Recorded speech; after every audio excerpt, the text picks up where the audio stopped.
It would be amazing is to see Novak win at least one last Grand Slam. Any year where he's not winning a major, for him, that's probably disappointing. Still wake up in the morning and I try at 38 to find motivation after playing the highest level of professional tennis for more than 20 years, and your body's aching. And for more than 2 decades, tennis has lived through an era that may never be repeated. One man in particular reshaped what longevity, resilience, and dominance mean in an individual sport.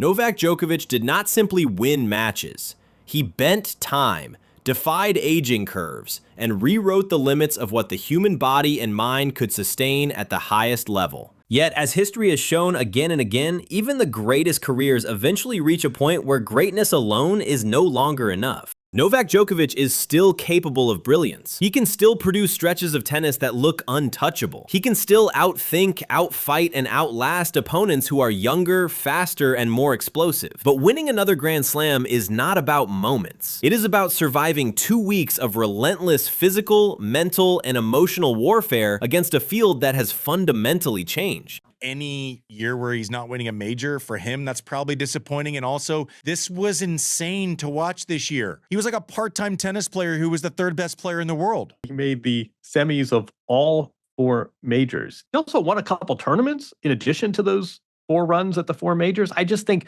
at this stage in his career, if he cannot get it done against the guys who are ranked number 1 and number 2, do you still say, I'm still a top 4 player in the world in what I choose to do? Or you say, I've won enough of these majors. If I can't win another one, what am I doing here? And that is where the challenge begins. The first and most unavoidable factor is time. Age in tennis is not just a number. It is an accumulation of thousands of hours of explosive movement, sudden stops, violent rotations, and maximal exertion under pressure. Novak Djokovic has already pushed the boundaries of longevity further than almost anyone in history. But pushing a boundary does not remove it. It only delays the moment of reckoning. At Grand Slam level, the margin for error is brutally small. Matches are best of 5 sets. Recovery windows are short. One slightly slower reaction, one fractionally delayed step, one moment where the legs do not respond instantly can turn a winning rally into a losing point. Over the course of 7 matches, those moments add up. Even if Novak Djokovic manages his body perfectly, the physical tax of deep slam runs is heavier now than it was years ago. The second factor is recovery. Recovery used to be one of Novak Djokovic's greatest weapons. He could play a 5-hour match and return 2 days later looking fresher than his opponent.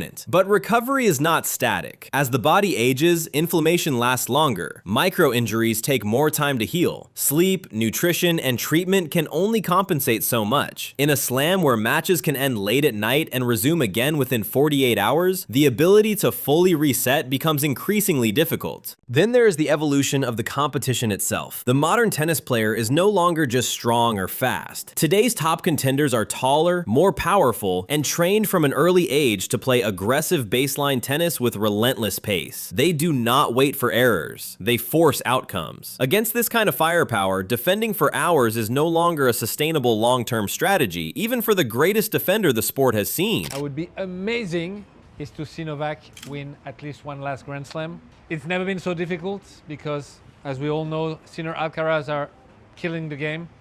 They're so much above everybody. When Novak had to play them, he said it was too difficult, too high, especially in 5 sets. The chances are small. Novak himself says it.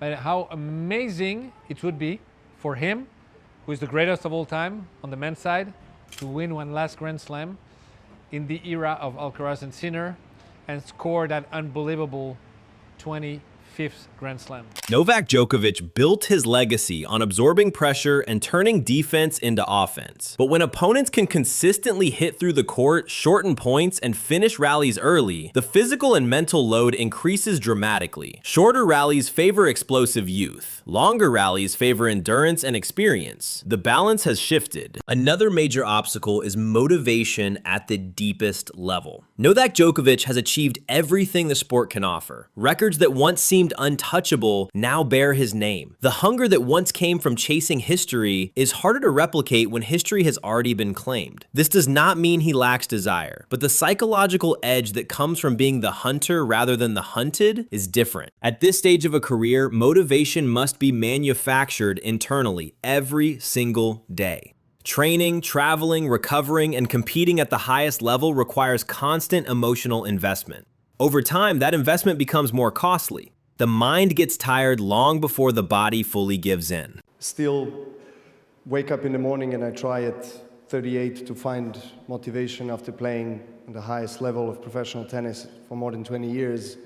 And your body is aching and you're questioning whether, you want to keep going after you achieved, everything, and very blessed to achieve everything in this sport. And I think we are also showing to the future generations that there is no limit.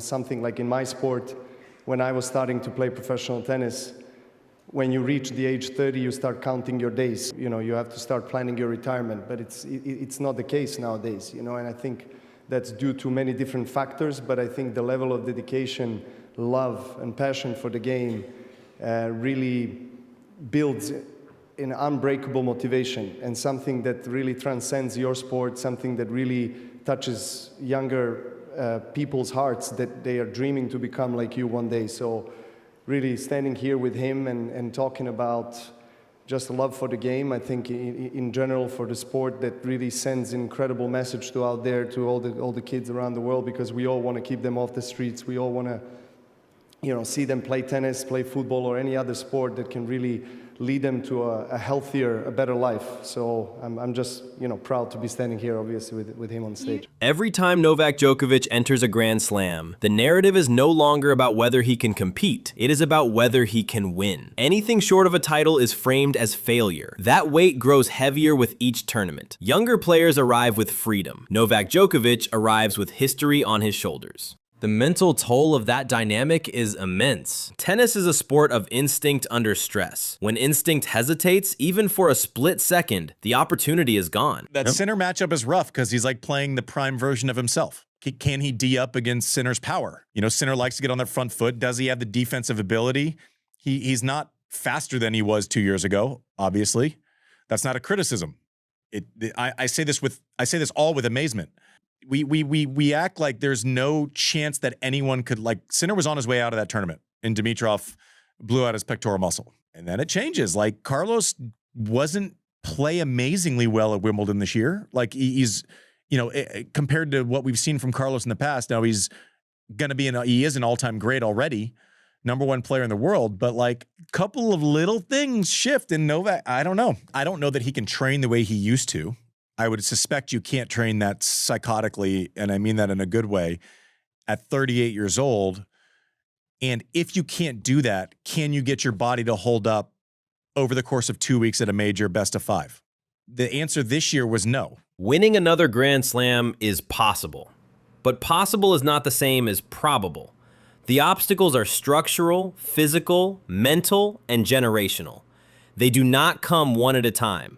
They arrive all at once. And that is why, despite everything he has achieved, despite his unmatched discipline and belief, it will be harder than ever for Novak Djokovic to lift another Grand Slam trophy. Not because he is no longer great, but because greatness at this stage must fight time itself.